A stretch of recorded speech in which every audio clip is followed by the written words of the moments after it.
This week on Healthy Living, a look at the dangers of air pollution, which experts say is a global health crisis.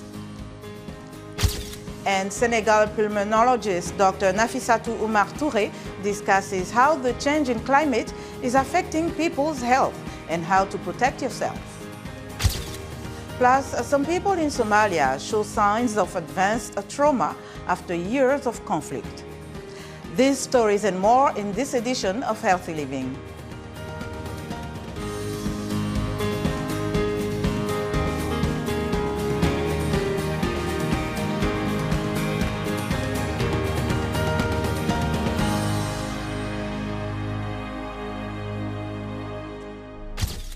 Hello and welcome to Healthy Living. I'm Linor Moudou.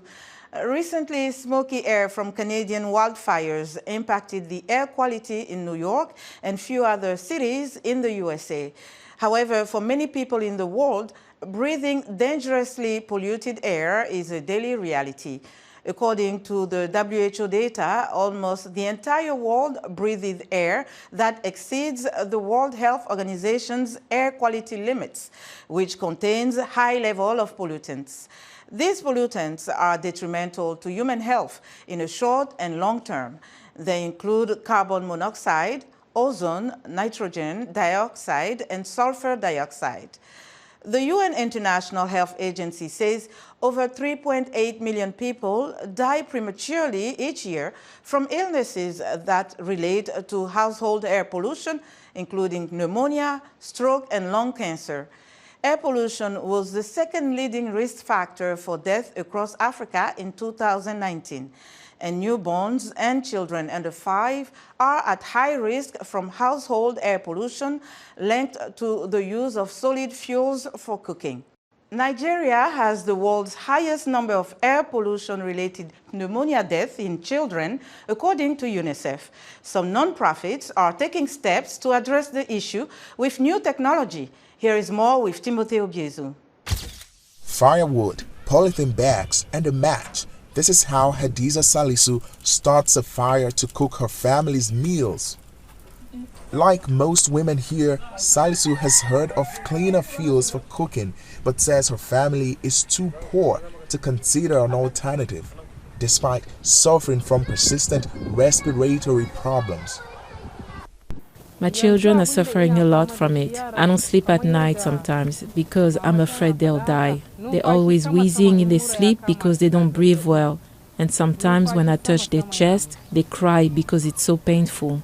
Nigeria's Statistics Bureau says around 70% of households depend on cheap, solid biomass, firewood, and charcoal for cooking. The World Health Organization says kitchen smoke is a leading cause of death in the country after malaria and HIV/AIDS, killing about 95,000 Nigerians annually. The United Nations Children's Agency says children are seriously affected. Eduardo Salandis is UNICEF Nigeria's Chief of Health. 40% of the deaths due to pneumonia are because of air pollution. So we are talking here about big numbers. We are talking about like 70,000 children. They die every year. We as UNICEF, we are supporting the country to expand the network of community health workers. Nigerian authorities also worry about deforestation as families cut trees for cooking wood and say it can worsen the effects of climate change. In March, authorities launched an initiative to distribute up to 1 million clean cook stoves to poor citizens. But UNICEF says authorities need to implement policies to address the problem in a broader manner. We are working at 2 levels. One level is to ensure that the government commits to really reduce the number of households that they are cooking indoors, right, and to reduce air pollution. So to that, some laws need to be domesticated at the state level. Zainab Ishaku hopes to receive a clean cook stove soon. The reason I use firewood to cook is because I don't have money to buy a cooking stove or gas cylinder, and my children are 10 in number. So I use a big pot that can contain the amount of food we can eat. Unless there's a drastic change, millions of people like Salisu and Ishako will continue to depend on firewood to meet their needs for cooking and heating. Timothy Obiezu for VOA News, Abuja, Nigeria. Dr. Nafissatou Oumar Touré is a pulmonologist in Dakar, Senegal. Recently, we caught up with her at the Climate and Health in Africa conference in Washington, D.C., and asked her thoughts on how the change in climate may be increasing the number of people suffering from new or acute respiratory health conditions. Donc on voit très bien que le climat joue un rôle extrêmement important. It's clear that climate is extremely important because climate change also promotes air pollution, which has repercussions on pulmonary health. We've noticed that there are more and more cases of asthmatic patients, and we've also noticed that more and more of these patients are presenting an early diagnosis of chronic obstructive pulmonary disease. So because these people are more exposed to products that are toxic to the respiratory system, they are more fragile. When someone is already vulnerable, the fact that they're exposed all the time can make their clinical condition even worse. So these are things we've noticed. The number of asthmatic patients is increasing.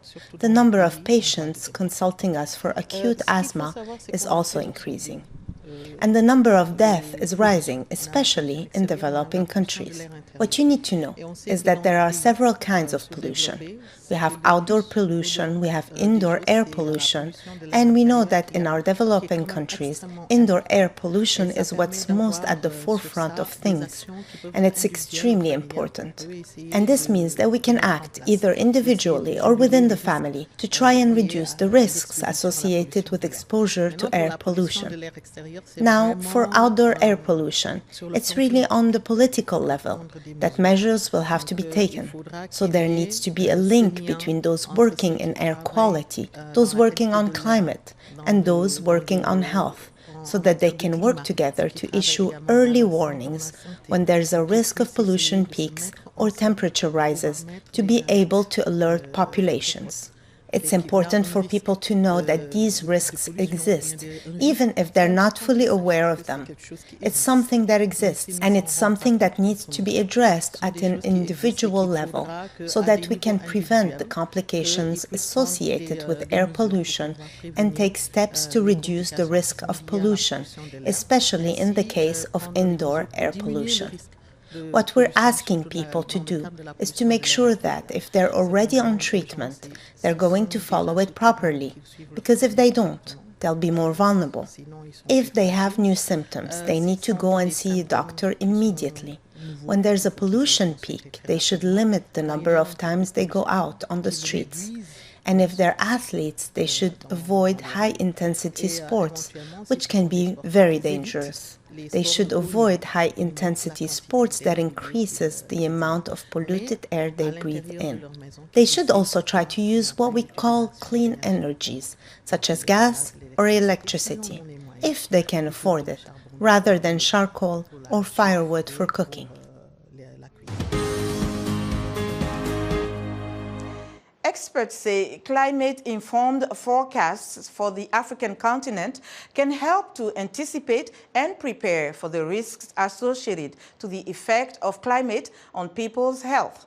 Here is what some participants at the Climate and Health in Africa conference had to say. The research I conducted recently on Lagos and Kano showed that in 50 to 100 years from now, we'll be facing very serious magnitude of heat.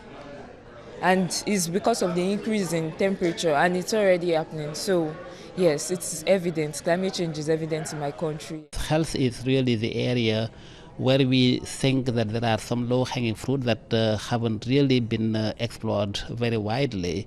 So, but now with advances in climate forecasting, we're thinking that perhaps we could really try to at least start a conversation on implementing early warning system in health. The forecast, the network that we're going to build from here, they are going to help us to see beyond in terms of time. So it means what is going to helpful Once we are able to establish those networks and make them strong and be able to work together, then we can have maybe the best data in terms of climate data to help us now to understand the future of what is going to happen in terms of the vector, in terms of the disease, in terms of the impact into the communities. That is going to help us to plan better for the future.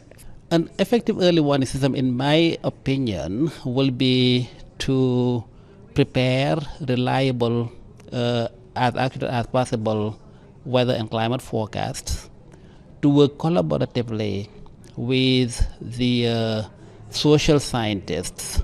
And when I say social science, I talk about people who work in behavioral science, to understand how people react to extreme events, but also working with epidemiologists, who understand the dynamics of diseases, working with community organizations. So we have to really communicate with the people. We need to also find a way to engage the younger generations. So the biggest challenge we have today is to have our decision makers integrate climate and health or even climate action plan into their policy. We have our age group where we can raise awareness, and we are very used to social media, so we can use all forms of social media to raise awareness to people that, okay, this is what is happening, this is climate change. Another aspect that should be looked into is innovation and technology. So I know as young minds we have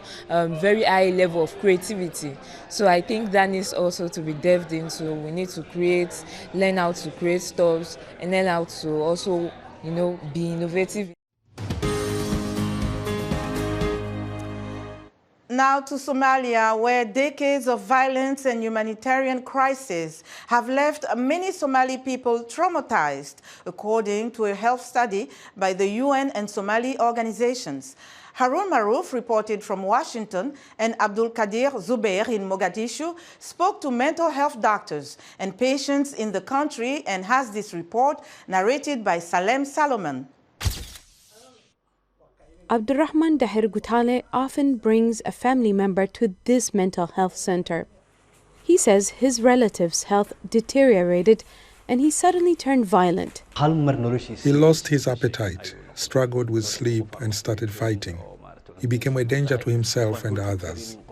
He was stressed and he had difficulties in his life. The fact that Gutale's family sought help is rare in a country where discussing mental health issues is often seen as taboo. Dr. Liban Mohammed Omar, who runs the center, says there are cultural norms that make treatment difficult. In most cases, loved ones speak for the patients through relatives out of respect, but the most difficult hurdle is the perception of the problem. There is stigma. People are too reserved to talk to you honestly about their condition. Therefore, stigma exacerbates the condition. The Gutale family story is not an isolated case. As a result of over 30 years of war, Somalis have wounds both visible and invisible. A first ever epidemiological study on mental health in the country, the study says nearly 77% of the population in Somalia has a mental or psychological disorder, higher than previous studies had suggested. The study by the UN, Somalia's Health Ministry, and the National University found that the prevalence of mental disorders among the young is significantly higher. Interestingly, what we have seen, these young people who are suffering from mental health disorder have also high burden of substance abuse. And this has been scientifically proven that these are correlated. The study, conducted between October 25 and November 15, 2021, also recommended training frontline healthcare workers, increasing awareness, and routine screening for mental disorders at the primary healthcare level. That's our show for today. For more health news, wellness tips, and medical breakthroughs, stay connected to Voice of America at voaafrica.com. You can follow me on Twitter at Linor Moudou. Until next time, stay well and strive to make every day a healthy day.